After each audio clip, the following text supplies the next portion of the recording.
Ei, você aí. Eu sei que você não resiste a uma boa notícia, né? Uma notícia dada com credibilidade e pontualidade. Por isso seu rádio está sintonizado aqui. Porque nessa hora é hora do Jornal É Notícia. No ar, as principais notícias do Brasil e do mundo. Se é notícia, é Jornal É Notícia. Apresentação Léo Nunes. Direção e produção Diego Ferrari. No ar, Jornal É Notícia. Hoje é quarta-feira, dia 22 de setembro de 2021. Muito prazer, eu sou Léo Nunes, apresentando a você o Jornal É Notícia. Você está ouvindo Jornal É Notícia. Copom inicia a sexta reunião do ano para definir juros básicos. O Comitê de Política Monetária Copom do Banco Central começou ontem, dia 21, em Brasília, a sexta reunião do ano para definir a taxa básica de juros, a Selic, e deve repetir os aumentos promovidos nos últimos 4 encontros. Hoje, dia 22, ao fim do dia, o Copom anunciará a decisão. Com a alta da inflação nos últimos meses, a previsão das instituições financeiras é de que a Selic deve subir de 5,25% ao ano para 6,25% ao ano nesta reunião. A expectativa de alta está no Boletim Focus, pesquisa divulgada toda semana pelo Banco Central. Para o final de 2021, o mercado prevê que a taxa fique em 8,25% ao ano. Os membros do Copom também sinalizaram na ata da última reunião que devem manter a elevação da Selic no mesmo patamar, de 1 ponto percentual, mantendo uma política monetária mais contracionista diante da piora recente dos índices de preços. É destaque, é Jornal É Notícia. Candidatos ao Enem, Exame Nacional do Ensino Médio, que estavam isentos da taxa de inscrição e não compareceram à edição anterior, têm até o próximo domingo, dia 26, para se inscreverem no exame. A inscrição deve ser feita na página do participante no site do INEP. No entanto, apesar de garantir a participação na edição de 2021, essas pessoas não vão fazer as provas agendadas para novembro deste ano. Segundo o Ministério da Educação, esses candidatos realizarão o Enem em janeiro de 2022, junto com as pessoas privadas de liberdade, que também foram liberadas do pagamento da taxa de inscrição. Ainda de acordo com o MEC, a alteração no edital do exame, que voltou a permitir a inscrição dos isentos que se ausentaram da prova passada, foi feita para garantir o direito de os participantes utilizarem o resultado do exame para acessar a educação superior por meio dos programas educacionais da pasta. No edital inicial do Enem deste ano, os isentos que não compareceram às provas de 2020 sem justificativa aceitável perderam o direito de uma nova gratuidade na inscrição. Entidades estudantis e partidos políticos acionaram o Supremo Tribunal Federal para que a Corte determinasse o fim dessa regra. No começo deste mês, os ministros do STF decidiram por unanimidade que o prazo para o pedido de isenção deveria ser reaberto. Mais de 2 semanas após a decisão, o MEC ainda não havia cumprido a determinação. Depois que o ministro do Supremo, Dias Toffoli, estabeleceu um prazo de 48 horas para o cumprimento da decisão, o MEC reabriu o período de inscrição para essas pessoas até o próximo domingo, às 11h59 da noite. Da Rádio Nacional em Brasília, Sayonara Moreno. Você está ouvindo Jornal É Notícia.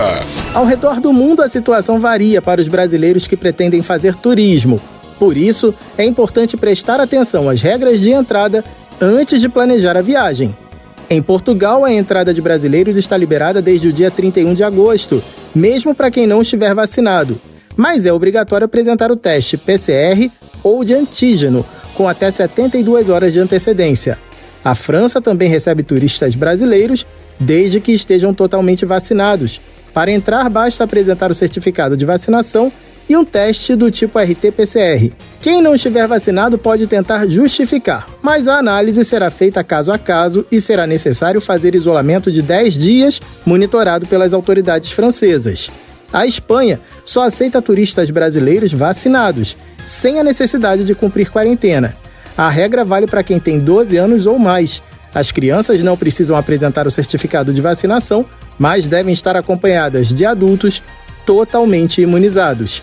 Na Itália, é proibida a entrada de qualquer pessoa que tenha passado pelo Brasil nos últimos 14 dias, ou seja, pelo menos até o dia 25 de outubro, quando essa regra passará por revisão, é preciso fazer a quarentena em outro país antes de viajar para a Itália. O Reino Unido não autoriza a entrada de turistas brasileiros. Na Argentina, Uruguai e Austrália, as fronteiras permanecem fechadas para todos os turistas.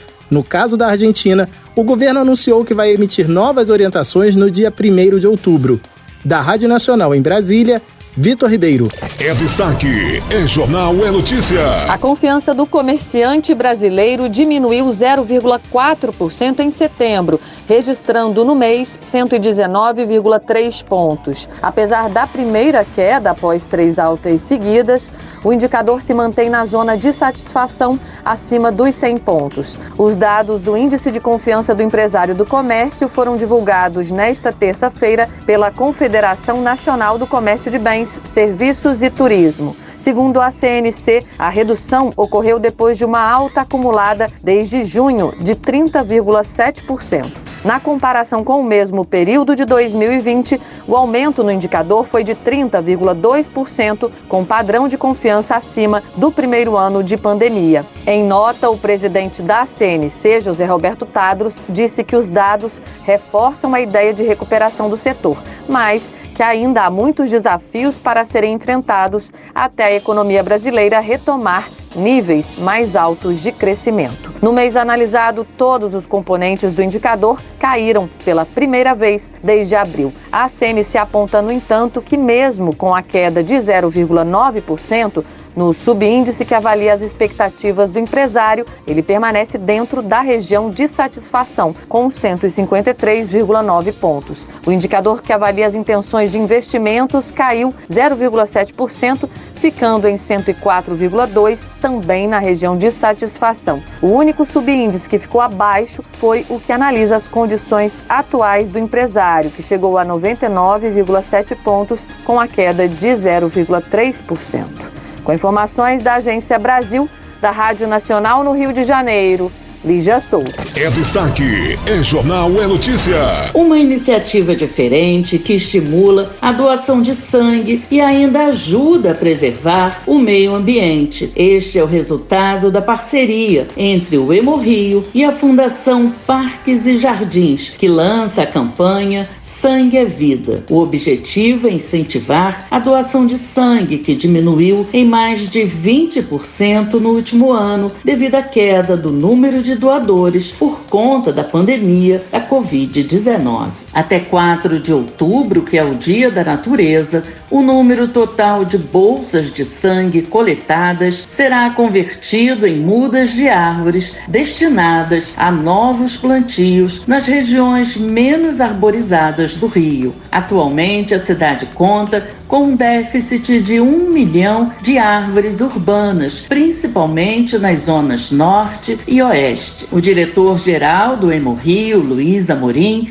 celebrou a parceria. Dessa maneira, os doadores de sangue estarão não apenas salvando muitas vidas, como habitualmente já fazem, mas também ajudando a recuperar áreas da nossa cidade que estão degradadas, e essas árvores certamente vão dar uma nova vida a esses locais. Então, eu renovo aqui o convite para que as pessoas que quiserem e puderem virem ao Hemorrio doar seu sangue. Vai ser mais útil do que nunca e vai também propiciar a esse plantio de árvores de que a gente precisa tanto. O Hemorrio lembra que a coleta de sangue é um processo seguro. Todo o material utilizado é descartável e de uso individual. Antes da coleta, é feita uma triagem para saber se a pessoa está apta a fazer a doação.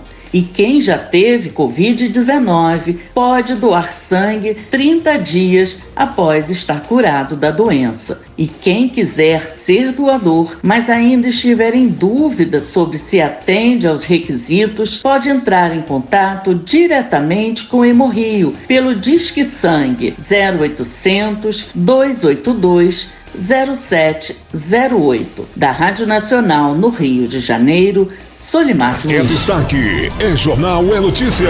TV Brasil homenageia ator Luiz Gustavo com o filme Casquinha Pequena. A TV Brasil apresentou ontem, dia 21, terça-feira, em tributo ao ator Luiz Gustavo, que faleceu neste último domingo, dia 19, o clássico Casquinha Pequena, de 1963. O filme foi exibido no Cine Retrô às 22 horas e 30 minutos e homenageia o autor de 87 anos que interpretou o personagem Bento no clássico. Em sua trajetória, Luiz Gustavo atuou em papéis memoráveis na sua dramaturgia, que sua referência na história da televisão brasileira. Entre os principais, o protagonista Bento, na novela homônima em 1968, produção da TV Tupi, que revolucionou a linguagem televisiva. Luiz Gustavo também é lembrado por papéis cômicos. Ele fez o atrapalhado detetive Mário Fofoca na trama Elas por Elas em 1982. O divertido estilista Victor Valentim na primeira versão de Tititi de 1985 e o inescrupuloso radialista Juca Pirama em O Salvador da Pátria em 1989. Outro personagem muito querido pelo público e presente na memória dos fãs é o Tio Vavá, do humorístico Sai de Baixo de 1996 a 2002. Criador do sitcom ao lado do diretor Daniel Filho, Luiz Gustavo fez rir com a patriarca da família e síndico do fictício condomínio no Largo do Araúche, em São Paulo. É destaque, é Jornal é Notícia. Você acabou de conferir o primeiro bloco do Jornal é Notícia. Voltaremos em instantes. Fique ligado, Jornal é Notícia, volta já. Já estamos de volta com o Jornal é Notícia. Já estamos de volta nesta quarta-feira com o Jornal é Notícia.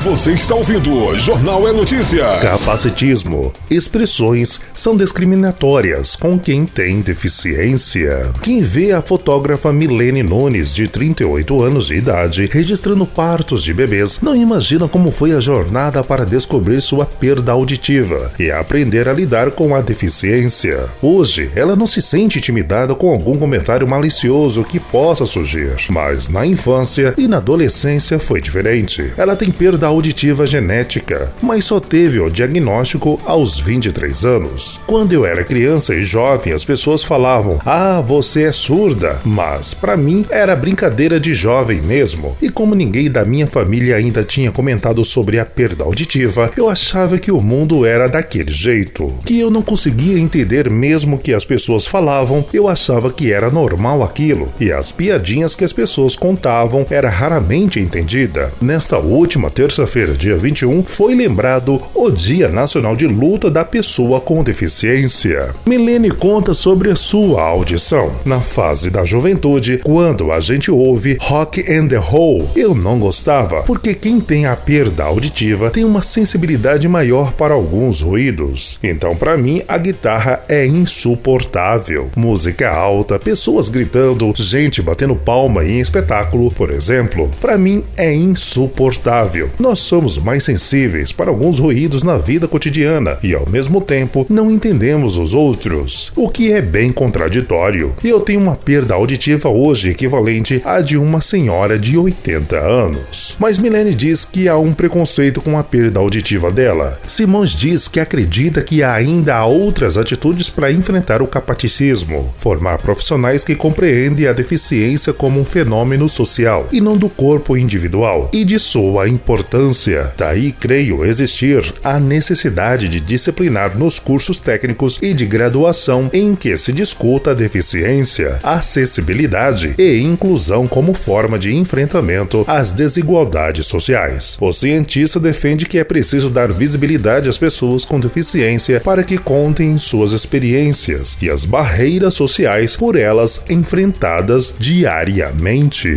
Se é notícia, tá no Jornal é Notícia. A Prefeitura do Rio de Janeiro anunciou a antecipação da segunda dose da vacina da Pfizer para maiores de 50 anos. A medida, que começou a valer já nesta terça-feira, foi confirmada pelo prefeito Eduardo Paes por meio de um comunicado no Twitter. Com isso, pessoas nessa faixa etária que tomaram a primeira dose do imunizante na capital terão um intervalo para a segunda aplicação reduzido para 21 dias. Ainda segundo Paes, 99% dos cariocas adultos estão vacinados vacinados com a primeira dose e mais de 60% completamente imunizados. Além dessa iniciativa, o município do Rio volta a vacinar adolescentes a partir desta quarta-feira, dia reservado para a imunização de meninas de 13 anos. A quinta também será para o mesmo público. Já na sexta-feira, será a vez dos meninos da mesma idade. A vacina aplicada será a Pfizer, a única autorizada pela Agência Nacional de Vigilância Sanitária para essa faixa etária. Da Rádio Nacional no Rio de Janeiro, Lígia Souza. Se é notícia, tá no Jornal É Notícia. O auxílio emergencial foi o assunto de uma audiência pública na Comissão de Fiscalização Financeira e Controle da Câmara. O ministro da Cidadania, João Roma, fez um balanço do benefício. Lembrou a agilidade com que ele foi liberado 6 dias depois da publicação da lei, ainda em março do ano passado, para quem estava inscrito no CadÚnico. E explicou que o pagamento e a liberação dos valores foi feita com apoio de vários órgãos de tecnologia do governo e instituições bancárias, o que facilitou o recebimento dos valores pelos beneficiários com toda a segurança e protocolos sanitários. Viabilizamos, portanto, estabelecer esse calendário de pagamento para que, de forma escalonada, os danos fossem menores, evitando assim aglomerações, e as pessoas de maneira ordeira pudessem receber esses recursos. João Roma destacou que o auxílio emergencial brasileiro foi considerado por organizações internacionais como um dos melhores e mais efetivos programas de transferência de renda do mundo. Em 2020, foram 68 milhões de brasileiros beneficiados, com aporte financeiro de 295 bilhões de reais. Neste ano, 39 milhões de cidadãos já receberam o auxílio, que representa um investimento até agora de 35 milhões de reais. O auxílio emergencial passou por 3 fases, com diferenciação de quantidade de parcelas e valores. Em julho deste ano, houve a última prorrogação que estendeu o benefício até outubro. O ministro destacou que a implementação deste programa, além de dar suporte à população mais vulnerável durante o período de pandemia, trouxe também um legado de informações ao país. Foram processados, presidente, mais de 150 milhões de CPFs, o que resultou, inclusive, em um importante legado para o Estado brasileiro, com informações sobre os nossos cidadãos que muitas vezes estavam à margem de programas sociais. Então isso, sem dúvida nenhuma, foi muito importante, e isso vem contribuindo dia após dia na maior assertividade e eficácia desse pagamento. Ainda de acordo com o ministro João Roma, desde o início da implementação do auxílio, mais de 1.150 operações da Polícia Federal foram feitas para evitar fraudes, e boa parte dos recursos que foram repassados de forma indevida já foi devolvido aos cofres públicos. João Roma disse que o governo federal deve lançar um programa de transferência de renda, o Auxílio Brasil, que vai focar na capacitação dos seus beneficiários e na transformação social. Da Rádio Nacional em Brasília, Beatriz Albuquerque. É destaque, é Jornal É Notícia. O governador do Amazonas, Wilson Lima, se tornou réu por desvio de recursos na pandemia e vai responder processo criminal. A decisão da Corte Especial do Superior Tribunal de Justiça, que por unanimidade aceitou nesta segunda-feira denúncia apresentada pela Procuradoria-Geral da República contra ele e mais 13 pessoas. Wilson Lima é acusado de chefiar uma organização criminosa que teria desviado dinheiro público destinado à compra de respiradores durante a pandemia da Covid-19. Ele também foi acusado de fraudes em licitação. O colegiado seguiu o voto proferido pelo relator, o ministro Francisco Falcão, durante a leitura do voto. Falcão afirmou que os documentos encontrados no gabinete do governador indicam que ele tinha conhecimento do processo de aquisição fraudulenta de 28 respiradores vendidos ao governo estadual por uma importadora de vinhos, com dispensa de licitação. De acordo com a acusação, o governo estadual comprou os 28 respiradores por R$2.900.000 de uma importadora de vinhos, 2 dias depois de ter recebido uma proposta de venda dos mesmos aparelhos por R$2.400.000 de uma outra empresa do setor de saúde. Segundo a denúncia, a importadora de vinhos comprou os aparelhos poucas horas antes de vendê-los ao governo, servindo apenas como uma intermediadora para elevar o preço dos equipamentos. A manobra teria resultado no desvio de R$496.000. Ao final, os equipamentos sequer serviram para tratar de pacientes com Covid-19, pois não seriam adequados para o tratamento de casos graves, como destacou a denúncia. Em nota, o governador declarou que nunca recebeu qualquer benefício e que as acusações não têm fundamento. Wilson Lima sustenta ainda que a acusação é frágil e não apresenta nenhuma prova que ele praticou ato irregular. Disse ainda que confia na justiça e tem certeza de que vai provar a sua inocência. Com informações da Agência Brasil, da Rádio Nacional em Brasília, Cariane Costa. É destaque, é jornal, é notícia. Mais de 60 contêineres com lixo hospitalar foram encontrados no Porto de Santos. A carga veio dos Estados Unidos e da República Dominicana e foi enviada ilegalmente para o Brasil. O primeiro contêiner foi descoberto no Porto de Santos, porque a Receita Federal percebeu que o registro não batia com a descrição da carga.